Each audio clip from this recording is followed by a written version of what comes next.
What's up, guys? Episode 5 of the Gold Stripe Podcast. We're back. We got a guest right here, John Clampitt, our very own varsity football player for Trine University this year. Pretty good year as a sophomore. 287 yards and 3 tutties. That's got to feel nice having 3 touchdowns. How did you know that? I didn't even know that. Well, you got to come prepared in the podcast business. All James he does his research. Yep. Got to make sure I know what I'm talking about. All right, before we start, let's do a quick prayer, and then we'll get right into it. Dear Heavenly Father, I just want to thank you for this opportunity to once again host this podcast, and for our guest, John Clampitt, Lord. We thank you for him. We hope we can have a good conversation today and just have fun together. In your name we pray. Amen. Amen. So, me and James, we're starting a new segment or a new series on the podcast where we're going to go out and interview some just different athletes on different teams here around Trine. Kind of give you guys the D3 perspective, because I feel like a lot of people understand more D1 and what kind of goes on with D1, and you don't really see much D2, and especially not D3. So we're just going to give you guys the perspective that we have here at Trine, and John's our first guest. So thanks for coming on. Yeah, man. Blessed to be on here.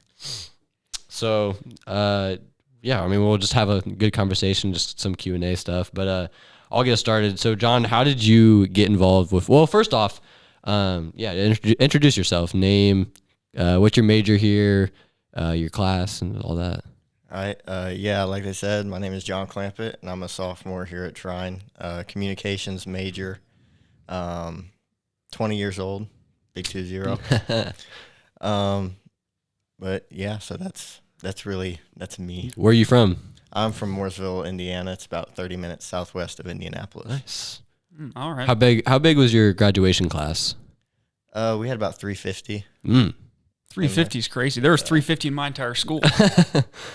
Yeah, that was like double my graduation class. Yeah, we were kind of a middle of the road school. We were 4A in Indiana. We had about 1,100 students. So that's kind of a middle school. Mm-hmm. Not middle school, but you know what I'm trying to say. Yeah. Mid-sized. Yeah. Yeah. So just to get started, how did you get involved with football? Like, what's that story like? My dad is a big football guy growing up, and I've had a football in my hand since I was maybe one years old. Mm-hmm. One of the earliest pictures I can remember is just dressed up in a bunch of Notre Dame baby clothes with a small Notre Dame football in my hand. Yeah.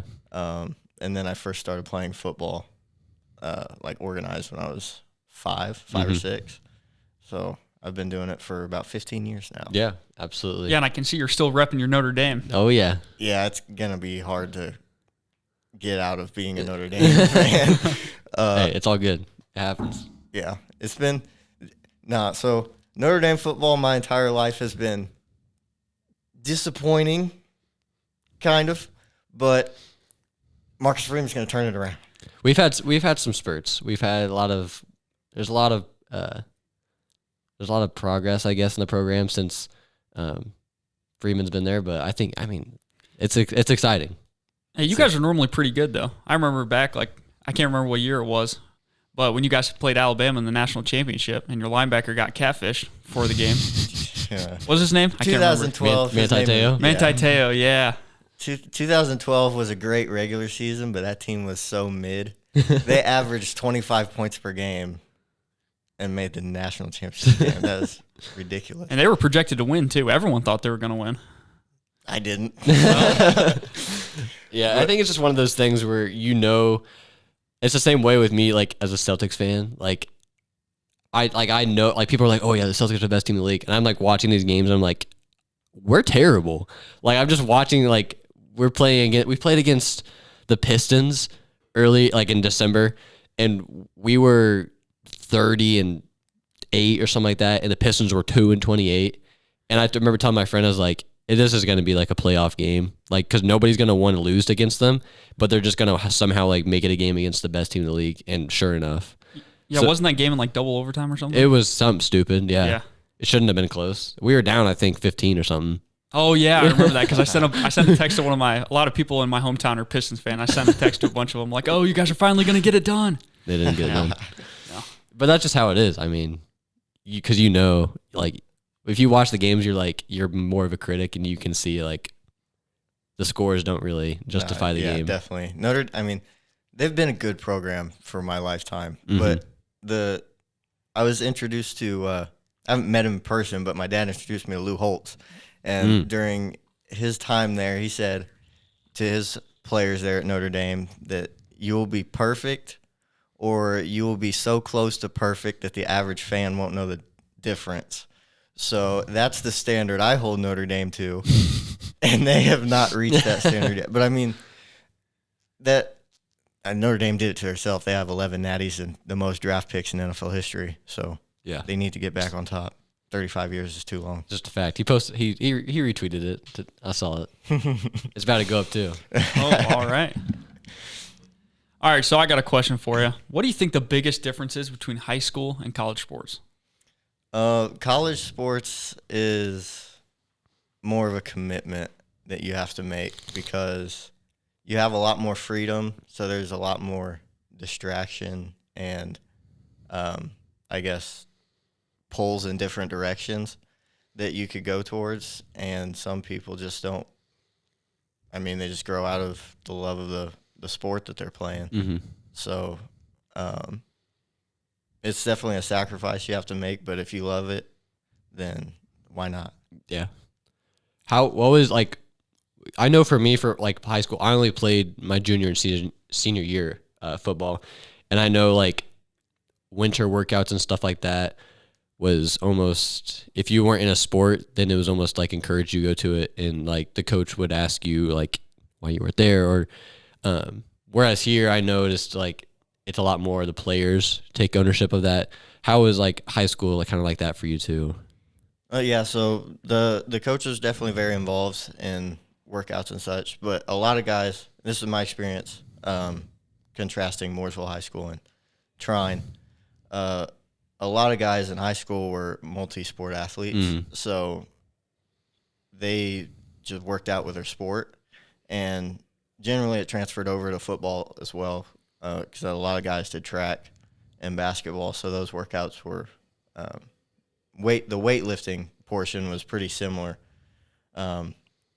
And then obviously all the guys grew up together playing the sports together, and now here in college, usually it's football players will only play football, although there's a few that play track or run track. Yeah. And then there's also, you haven't grown up with everyone on the team, so you got to meet new people and kind of regrow those bonds that you've made with past friends. Yeah. Yeah, I definitely noticed that during my first year.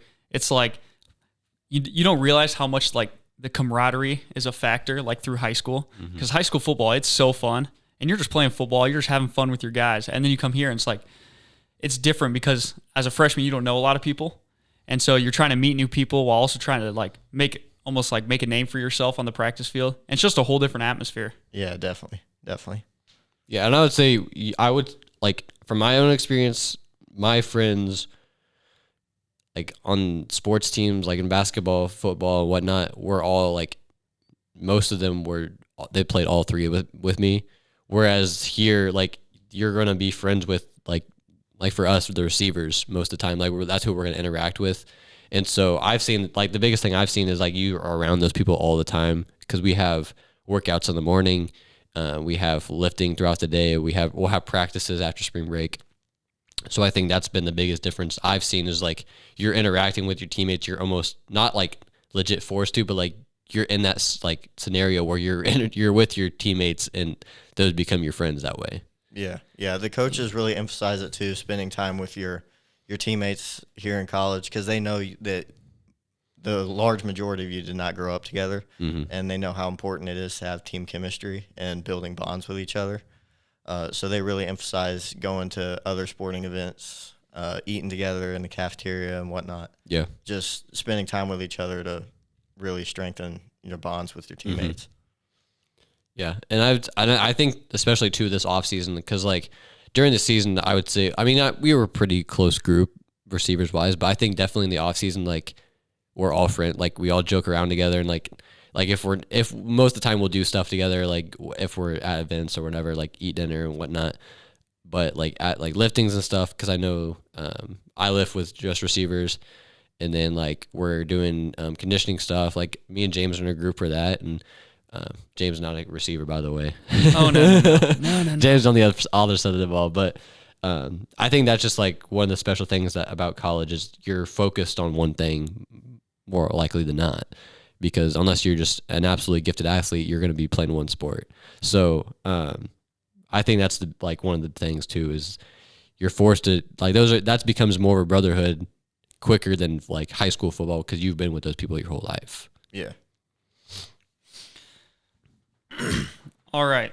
So we already went over where are you from. That was going to be one of my questions. So we're going to get into how was it like adjusting to the college life? It was different. It was a little tough for the first week or so. Camp freshman year, it was just a new experience, and I was getting homesick. And I'm not a naturally like outgoing person. I'm not a super extrovert, although I can be around people I'm familiar with.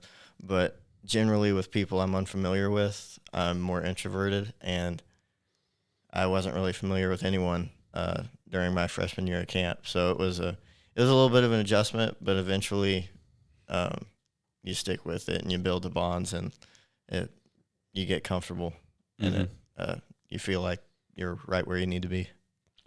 Yeah. Yeah, I remember like the first couple of weeks of camp when it was like, well, I had two other football players as roommates, and like we're really good friends now. But during camp, like we'd talk occasionally, but it was so funny. We spent so much time in the room, and we would barely ever talk. We would just all sit there and like play video games or something.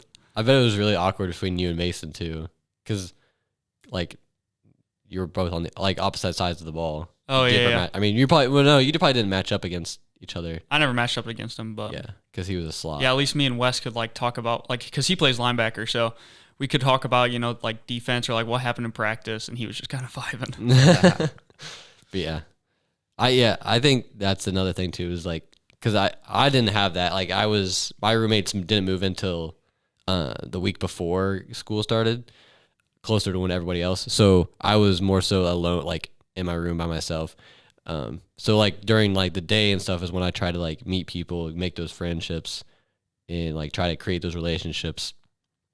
But yeah, I would agree. Like I got homesick a lot too, like especially during camp because you're just doing football 24/7, like the whole day.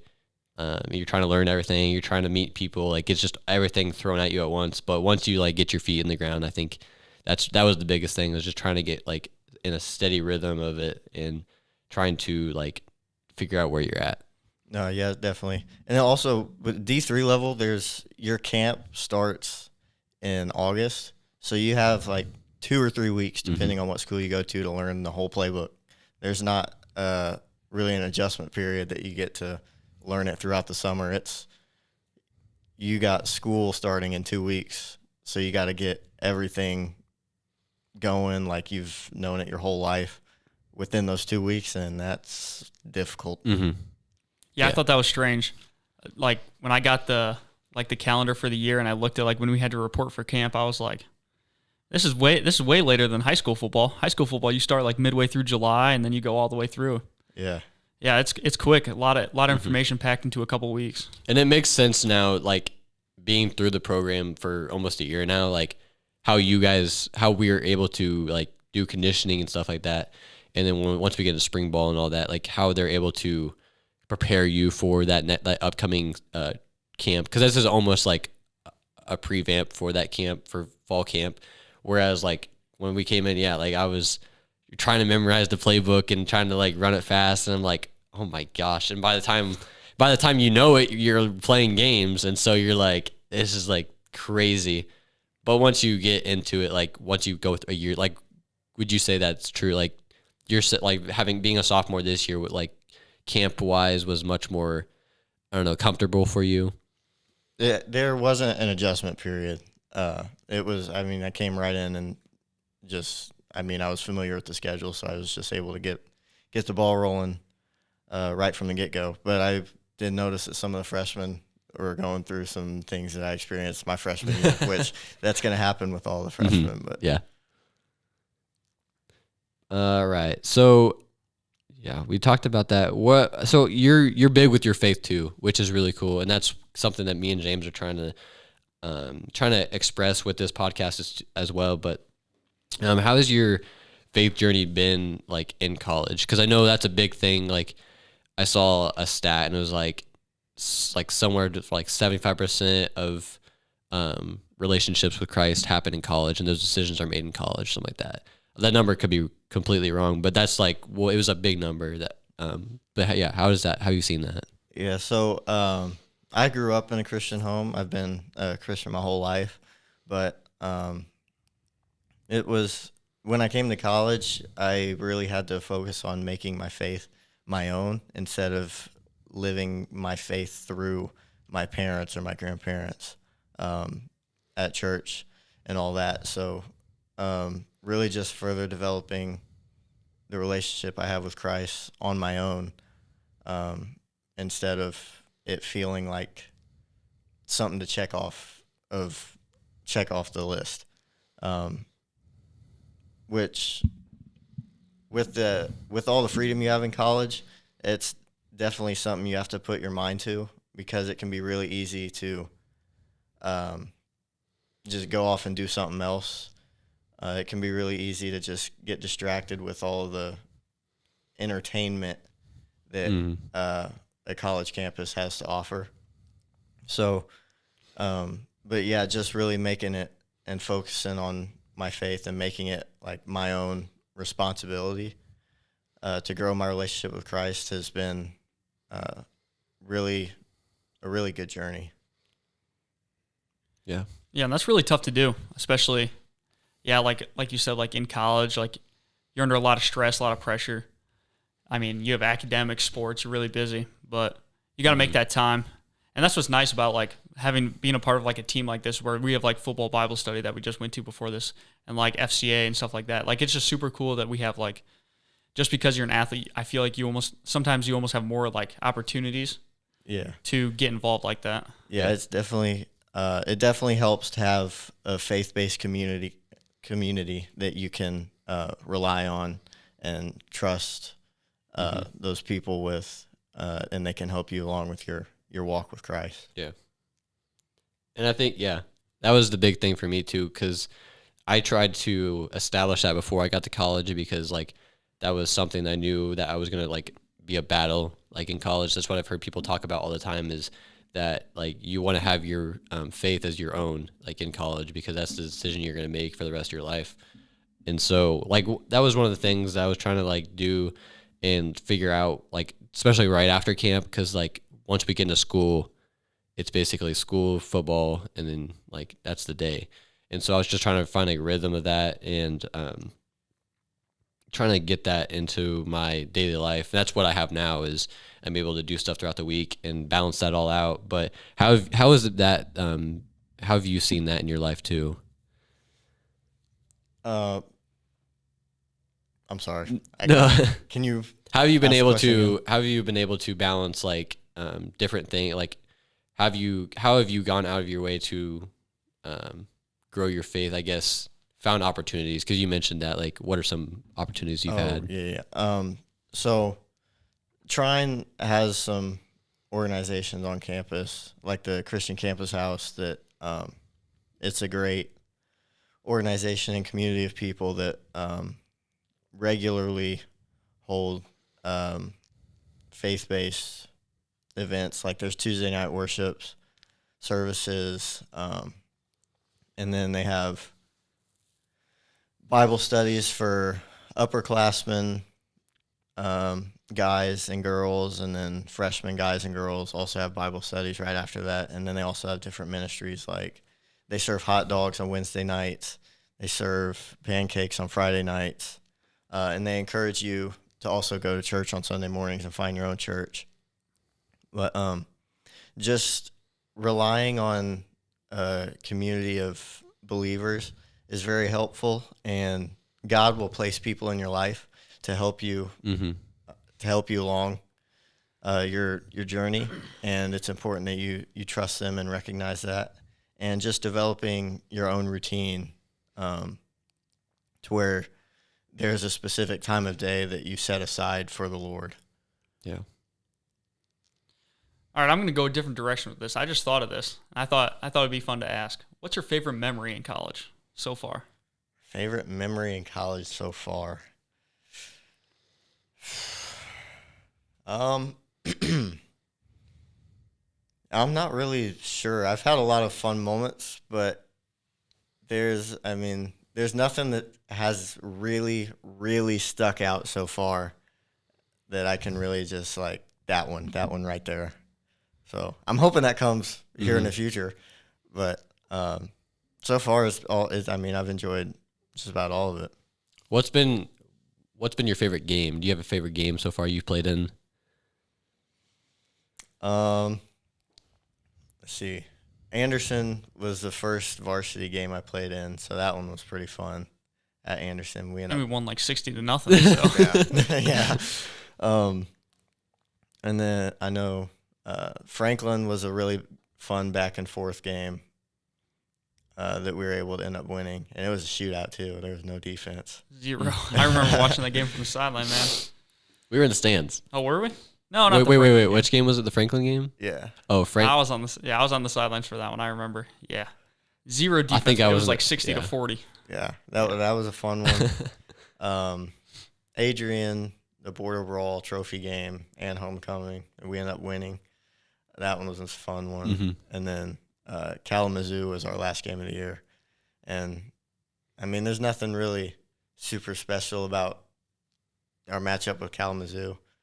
They're generally a program, but just ending the year off with a win was pretty cool as well. Yeah. That's what I was going to say was probably, I mean, I didn't play in any games, but being on like the sideline with all the guys for that Kalamazoo game was I thought was pretty special, especially like ending that out with the seniors. Cause I know, I can't say for you, but I know for me, like I learned a lot, especially from like Kale and BK and like Connor and all of them. What would you like, what is something like memories you've had and how did that game, like, I guess, reveal all that? I don't know. I can't really explain it, but what did that mean? What did that game mean to you just to close that out with all of them? No, yeah, they definitely did a great job of leading us and helping us really feel comfortable on the team and get to know all the guys. So it was great to be able to send them out with their last college football game, maybe their last football game ever, that they were able to go out with a win. Mm-hmm. So that meant a lot. Yeah. Yeah, that was a super cool game, except for the part where if you were on the sideline, you couldn't really see a whole lot because there was like 150 people on the sideline. We dressed a ton of people. We dressed everybody. It was the last game of the year, so everyone got. We got 2 sideline warnings. Did we really? Yeah, I think we got a penalty for it. Really? I remember I got yelled at. I got yelled at multiple times, but we got yelled at for it, but quite a bit. Yeah, that's gonna happen when you got 230 guys on one sideline. But it was fun nonetheless. It was a good time. I remember that my freshman year also, the last game of the year, the last home game of the year that we were at. It was fun atmosphere. So why'd you pick Trine? Why'd you come to this random D3 school in Northeast Indiana? Not for the weather, but when I was going through the recruiting process, my final schools were Hanover, Franklin, St. Francis, and Trine. And I remember some advice my dad gave me was to pick a school where you can see yourself enjoying your time there and getting everything you can out of college, even if the football doesn't end up working out. And when I came on the visits here to Trine, that was the school that I felt like was the best for me, even if the football didn't work out. Mm-hmm. Like their communications program, which is so their dream job is to work on like Fox Sports Big Noon Kickoff or ESPN's College Game Day want to be something like that. Hey, I you're already think. on your way, man. I know. Trying Broadcast Network, commentator right here. Yeah, buddy. But what the communications program here at Trine had to offer, I felt like was the best one out of the 4 schools. And I just really fell in love with the campus on the visits. It felt the most updated and modern of the 4 campuses that I visited. So that's the main reason I came to Trine. And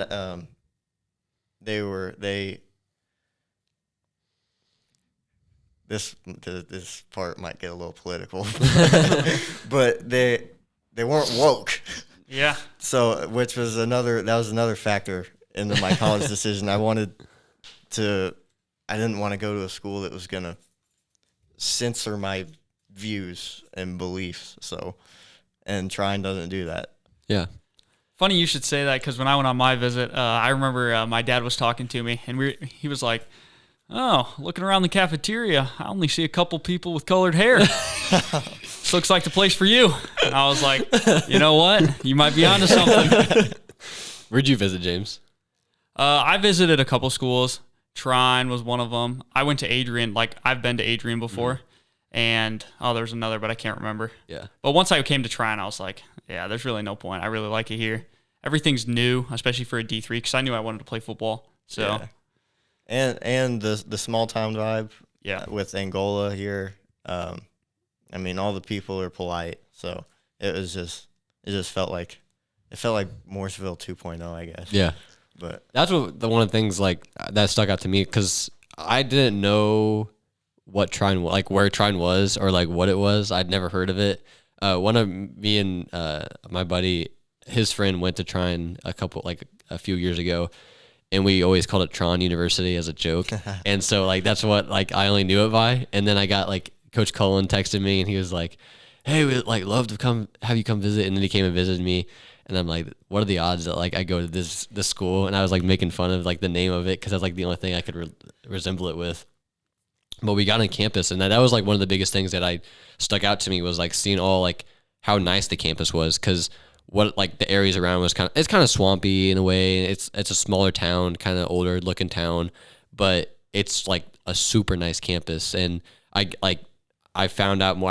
I have relatives, I guess, that went here, and I didn't know that. And just hearing them talk about the school, and like it just felt like it was best for me.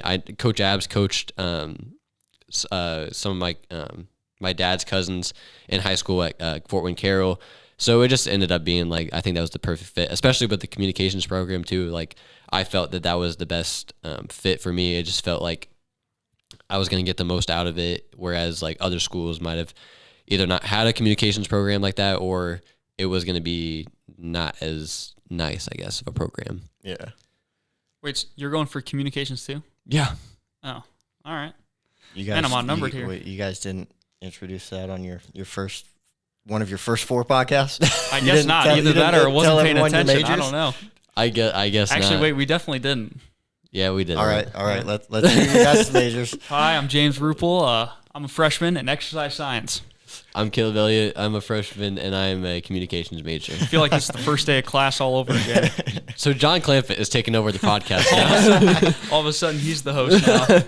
But yeah. So I want to go back to one question I had. But so John, you're a sponsored athlete. You want to talk about that to the people back home? I'm a sponsored athlete. Do you not have a sponsorship with an apparel company? No. Okay. I know what you mean now. I know what it is.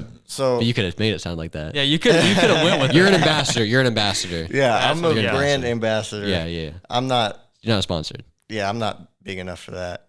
Not yet. You will be after this podcast, though. Oh, nice. Nice. But yeah. So basically, I saw an ad on Instagram of a faith-based athletic apparel company, and I thought the products they had were pretty cool, and I saw that you could apply to be like an ambassador for the company. So I applied, and they ended up accepting me, and now I can get like 20% off of all the products they offer, and if you use my code JClampy_1, then you can get 15% off all of your orders, not just your first order. So go ahead and use that. But you never said the company though, I don't think. Oh yeah. The company is No, come Edit on. this out, bro. Underdog Athletics, I think it is. Yeah, that is it. I kept Seriously? thinking Under Armour, bro. Come edit on, this man. part out. I haven't been on Instagram for a minute, so I forgot.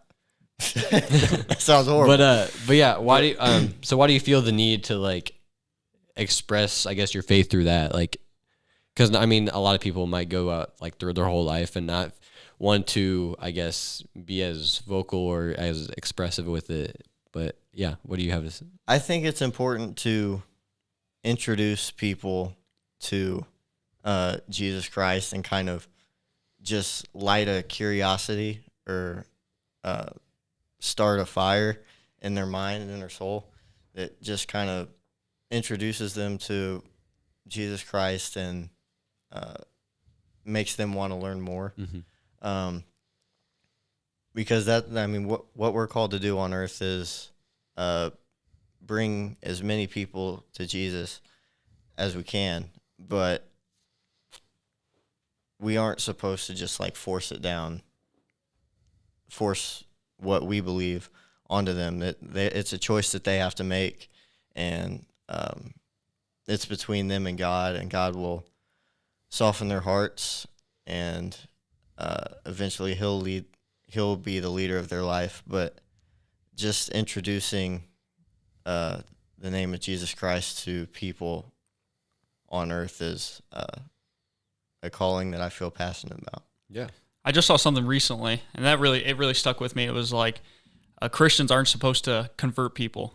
God converts people. All our job is to plant the seed inside of them. So, yeah, that's one thing that really annoys me about some like Christian people, that they try to shove it down their throat and like, that's oh, you're gonna go to hell if you don't, blah blah blah blah. Yeah, it's like I agree with you there. That's the wrong way to go about it, because that'll make people either scared or angry towards you, and they'll feel a resentment, and they won't want to come to Christ, because they'll feel like, well, if this is what all Christ people are like, I don't want to be that kind of person. Mm-hmm. So just introducing His name and being polite to them, and just kind of, I don't want to say take a step back, but God's the one that's going to work on their soul, and all you can do is just be an ambassador for them. So it's just something I feel passionate about, and the company actually started because of other companies like Under Armour, Nike, or Adidas. They wouldn't allow athletes to put Bible verses on their apparel, so Underdog Athletics didn't think that was right. Yeah. So what are your thoughts? Like, I mean, seeing around, I know CJ Stroud in his when he won Rookie of the Year speech, and who's the other guy on the Texans? I can't remember his name. The defensive end. Yeah, Will Anderson. He in his speech too, like giving glory to God. Like, how does what are you like? How do you see that, and having them be on such a high of a pedestal, and just especially them not being from Notre Dame and one of them being a Buckeye? No, I think it's great. They're both great athletes, and they're going to be great players in the NFL, which means they're going to have a massive influence on younger people and fans. So, very outspokenly giving glory to Jesus and just telling people about Him and their experience with Him is a great way to spread the word. And like you said, CJ's from Ohio State, and he's a Texans fan, or a Texans player, which is a rival of the Colts. So it's quite unfortunate that he's great for the Texans, but it's awesome that he's great for God. Yeah. It's unfortunate when you want to hate a guy, but he's promoting Christ. No, I don't hate anybody, but Strongly dislike. Definitely maybe. not gonna root for him all the time, yeah. but when he's out there promoting Christ all the time, like I'm not supposed to root for you, but like you're doing this, you're kind of you're tearing me apart here. Give him a fist bump, but after that, Yeah. not cool. Is it just me, or like I feel like I see a lot more of pro athletes, especially NFL players, like being more open about their faith, especially this year? Mm-hmm. I don't know if that's just me, but I noticed that a lot also. Brock Purdy. Yeah. Brock Purdy's one. Christian McCaffrey. Like you said, Stroud and Anderson. Yeah, I'm thinking like, Tua and Kirk Cousins too. Those Yeah. are two other guys that pop into my mind. Lamar Jackson is openly a Christian as well. Really? I didn't even know that. Yeah. I mean, I think another thing too is like you're not gonna hate a guy for like unless you're like a hardcore like if you're from another religion, I guess, and I guess that goes against what you think and whatever. But I don't think you're gonna hate somebody or not like them because they're promoting like Jesus. Like I can't fathom somebody being like, you know what, now I don't like him. He's a great athlete, but now he's talking about Jesus. Like, come on now. Like, I think that's what just makes them like they show that they actually care and they actually like want the best for like their audience. They know that they have a big audience and that how high of a platform they're on. So I think it's another thing too is like the younger generation of like these new athletes like in the NFL, NBA, MLB, all that it's just becoming more of like a common thing now. Whereas like way back when it was more focused on just that sport. Because you didn't see, like, you don't, I mean, unless you probably look, but I can't think off the top of my head, like, any NBA players or NFL players, like, giving glory on, like, an interview to God in, like, the 90s or even, like, the early 2000s. I mean, besides Tim Tebow. It's like, and even then, they thought he was, like, a freak. So I think that's just becoming more the norm now. Yeah. I definitely, when introducing Christianity to people that aren't saved, I think it's important to really show, like, I don't view Christianity as a religion, because religion to me, it feels like it's a set of rules and actions that you have to do in order to be saved, and that's not what Christianity is. Christianity is a relationship with Jesus Christ, and there's nothing that you can do or say that will make him love you more or hate you. He loves you regardless of what you do. You can always come to him, ask for forgiveness and repent, and just ask him to be your Lord and Savior. But Christianity, it's a relationship. It's not a religion. There's sin and there's boundaries that the Lord sets, but that's for your protection. It's not like you can't just check things off the list and be like, okay, I did that, I'm going to be saved. There's nothing you can do to earn the Lord's favor. You just have to let him lead your life and let him guide you and ask him into your heart, and that's how you become saved. Yeah, that's awesome. I appreciate you talking about that. James, do you have any other questions? Oh, I got one last one. All right. So you said you're a fan of Notre Dame and the Colts. So what are your predictions for those guys next year? What do you think as an avid fan? You want unbiased or biased? A little bit of both, It's up to you. All right, okay, we'll go biased, middle ground, and unbiased. All right, so biased, Notre Dame, they're gonna go 12-0 regular season. That would be my unbiased prediction. Well, Notre Dame's schedule is not very good this year. Really? Yeah, their most difficult games are at Texas A&M, at home versus Louisville, at home versus Florida State, and at USC. So they should go 12-0. Yeah, they really should. And win a national championship, because that's the standard in Notre Dame. Like, if you're not winning a national championship, what are you doing? But James, name the last time. Think of the last time you saw a losing Notre Dame record. I don't remember the last time Notre Dame's won the chip. That's all I'm saying. Okay, let's not get carried away. I remember both. Tell you, national championship was 1998, although they got robbed in 1993. Bogus. Mm-hmm. They beat Florida State head to head, finished with the same record, gave it to Florida State. It's just wrong. But anyways, I digress. And 2016 was the last year they were they had a losing record, which that wasn't a fun year, but we'll get back to this. But anyways, yeah, Notre Dame's going to go 12-0 and win the national championship this year. Can't speak. That's my biased opinion. My unbiased opinion, Notre Dame goes 12-0, probably win the first round of the playoffs. If they're 12-0, they'll probably be the 5 seed, and they'll end up playing a group of 5 team as a 12 seed at home. So they'll probably win the first round and then lose in the second. Yeah. We'll see where they go from there. Yeah, But at least they won a playoff game. that's true. Well, they haven't approved that, have they? Isn't I mean, I know it's going up, but isn't it like sometime in February? It's a 12-team They're playoff. they're gonna like officially approve it though. Well, the 12-team playoff has already been approved. Oh, has it? But the model for it is still Oh, is up that in the what it air is? because the Pac-12 I was just gonna say, yeah. What are they gonna do with the Pac-12? disintegrated.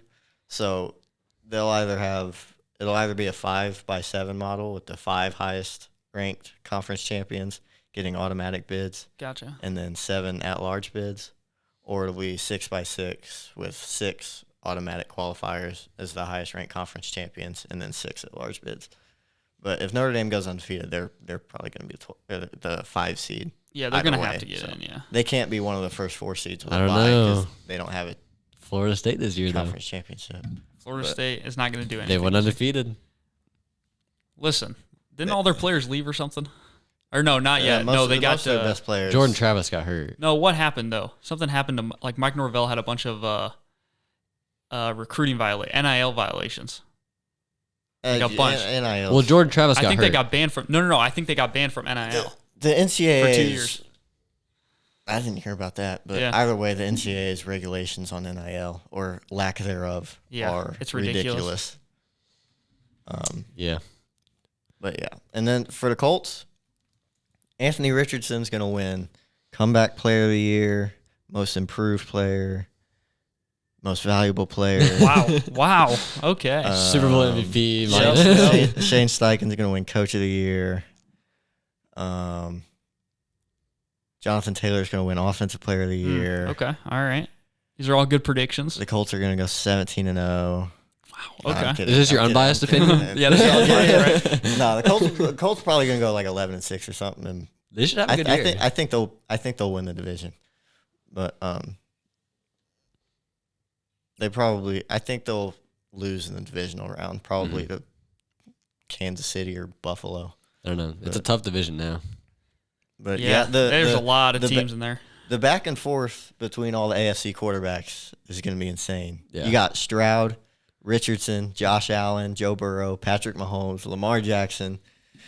Who else? Yeah, you Who even else got is some in there? newcomers Justin like Herbert, Trevor Lawrence too. I mean, Trevor Lawrence, all of them in the same conference. yeah, there's a It's- lot it's of gonna QB be- talent, It's especially a in the AFC. fun era for offensive football in the Yeah. Yeah. AFC. I mean, let alone the AFC South. Yeah, Like, it's just. Yeah. yeah. But you have anything? Any more questions, James? before Oh, we- and on the NFC side, real quick, I'm a Vikings fan, so Oh, really? You're a dual dual I fan? got NFC and AFC team. If the teams were to play each other, I would be happy either way, and sad either way. But yeah, hopefully it's a Vikings Colts Super Bowl, so I'll be happy both No, ways. that's not gonna happen. The Packers are back, baby. You're a Packers and Ohio State Oh, fan. yeah. What is wrong with you? I just love winning, baby. All right. You remind me of Adam Thielen, John, the way you play. Yeah, Really? Yeah. yeah. I'll take it. You're like the short, quick, shifty, doesn't ever drop the ball. I was slot receiver. I was happy that I reminded you of a receiver that's like 6'2", because I'm over here at 5'8". Well, 6'2" as a receiver, I guess now is like tiny because they look like they're. Adam Thielen was 6'2". I think he's 6'2", yeah. What was Julian Edelman? Julian Edelman was short. He's too. like He was 5'9". like 5'8", yeah. He's like 5'8" or 5'9". That was kind of who most people compare me to, Julian Edelman. yeah, but you're a Not that I'm an NFL player, but that's your play my style. My I play guess. styou Yeah, but yeah. but I mean, you like to hit too. You said we saw a couple boomsticks this year. Oh yeah. But you have any more questions before we get to the next segment, James? No, you can hit them with it. All right. So if you're a fan of the podcast, you kind of know James has his own game show where we try to see if James knows where these players went to college. But for John, we're gonna see if you know where these Notre Dame players are playing in the NFL right now. Oh, we switched it up a little bit. Okay. So I'm gonna give you like five or six, and we'll see, and I'll like increasingly get it. How modern is this? This is right Like now their the current current players. Okay. players. Yep. Come on, John. You got to know this. We're gonna start you off. I'm not concerned. You're not concerned at all. If I miss one, I will be very, very humbled. Yeah, the way he's talking about Notre Dame, about getting robbed in '93, and blah blah blah. Well, then I won't go He's easy. a diehard man. I'm telling you. All right, John. Where is Kyle Hamilton right now? Baltimore. He's All the best right. safety in the league. I think it's up there. Not a hot take. I wouldn't say best. He's up there. Like But for he's definitely- how young he is. Hold up. What safety would you say is better than Kyle Hamilton? I don't know off the top of my head. I'd have to think about it. Exactly. Malik Hooker, because he's a Buckeye? No. Potentially. You don't even know where he plays right now. I really don't, to be honest. No. That's sad. He plays for the Cowboys. Okay. Well, he's not that good because Jordan Love sliced and diced him. So All right, John. You ready for this next one? Yeah. This guy was one of my favorite all-time Notre Dame players. Really? He was near and dear to my heart. Where's Ian Book? I at knew it right was going now? to be Ian Book. Oh yeah, Last I saw, I thought he was a free agent. he actually. Last I might saw be. him play for a team was with the Saints when he didn't have the best debut of all time. I honestly was thought he was pretty going to go sad. crazy that game. I I was know, I talking did crap too. for Ian Book. But the last I saw, he was a free agent. So is that your final answer? I that one I could be wrong on. According to this, Ian Book was last with, or is this drafted? No. Yeah, according to this, he was with Kansas City. Kansas City. Really? Hmm, I so thought he was with the Saints. So I guess he got a I ring. did not know that. Oh, all right. Ian Super Book Bowl got a ring. champs. I'm humbled. Maybe it's wrong, but we'll say. I'll fact check. You, All right. you keep going. Where, John, is Nick McLeod at? Hold on, we're checking on Ian Book real quick. Yeah, he did. He did get a ring this year. He did in fact get a ring. That's actually crazy though, because I Wow. didn't see anything. I feel like I didn't see Notre Dame post it. Because surely they would have posted that he was like on there. I don't know. I know, I didn't. Unless maybe He- he's he on the got a practice ring. squad. Maybe. Yeah, he might be practice squad. Maybe. But it's still a ring, isn't it? I don't I'm know. pretty sure if you're on the practice squad, you get a ring. Do you really? I think so. I don't know why you wouldn't. Still got that ring? Makes you want to get to the NFL even more, James. Oh yeah, I'm making it to the league, baby. All right, John, where is Nick McLeod playing? Dang, you're hitting me with these guys.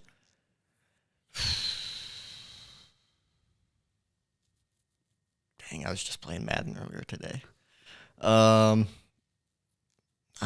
feeling Giants for some reason. Bang! Oh, He's on Hey, the let's go. Giants. Not a very confident answer, but it got the job done.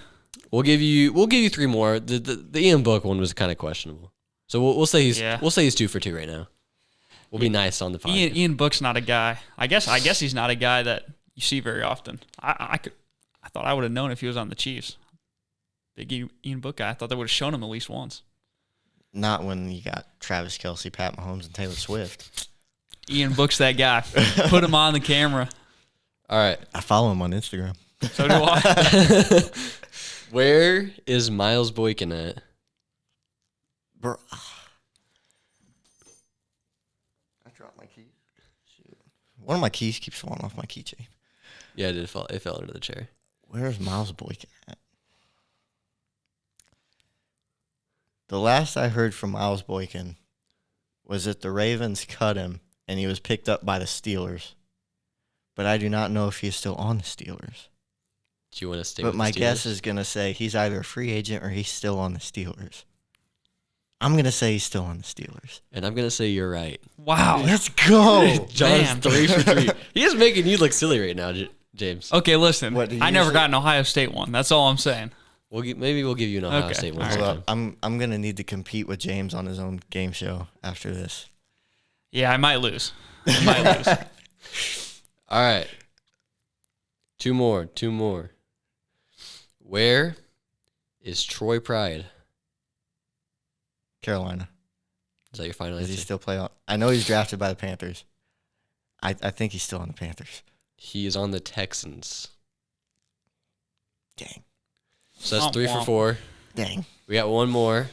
Yep, That can't one beat me. hurts. Right now, Can't beat me. right now, you're already beating James's all-time high. Debatable. Where is Zach Martin?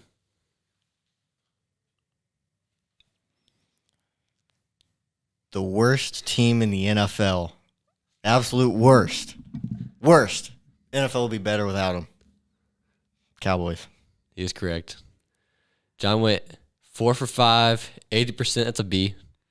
But that's the all-time high. Hey man, I thought that last one was gonna be hard though. You said you were gonna go from easy to That's hard, gonna and be then nice. you said Zach You Martin. I want was one like, more? oh, You okay. want one more? Julian Love plays for the Seahawks. Give him one more because that was too easy. Julian Okora plays for the Lions. So does Romeo Okora. All right, Ronnie you ready? Stanley plays for the Ravens. I think personally this one's a tough one. Where is Blake Groupie? Is it group or groupie? The kicker? New Orleans. Wow, I did not know that. that was impressive. I did not know that. Wait, is Will Lutz not there? No. They have 2 kickers. I don't think Lutz plays for him anymore. Really? He might have been released. Dang. I can't say I watched the Saints this year, so I didn't either. I just remember Blake Groupie hitting a long field goal in Notre Dame Twitter or whatever, going crazy about it. So Well, dang, John. I mean, he John absolutely cooked. crushed the Notre Dame challenge. I mean, you never disclose a Notre Dame fan to Notre Dame trivia. Like, you know what I'm saying? Yeah, this dude knows his stuff. I can tell. Like he was talking about the '80s games and all that, and yeah, I should have known. I should have known then. But yeah. But James, you got any closing thoughts before we close her out? Hey, it was great to have you on. Good Yeah. conversation, fun time. thanks, man. It was fun being on here. Yeah, we appreciate you, John. John, do you have any closing comments? You want to plug Maybe a catchphrase or something. You want to plug your social medias. Your new social media. I don't got a catchphrase, but I'm gonna challenge James to his own game at some point. Okay, We'll all have right. to- where certain NFL players play in college. We'll do a special segment. We'll just Yeah. like the first 10 minutes will be like a little Yeah. competition. That's what Maybe, yeah, we'll have to do that sometime. But thank you guys again for watching this new series that we're starting, and we hope to see you guys in the next one. Yeah, and let us know what you think about this. Yeah, absolutely. We should keep doing it, or what do you guys think? All right, thank you guys. We'll see you next time.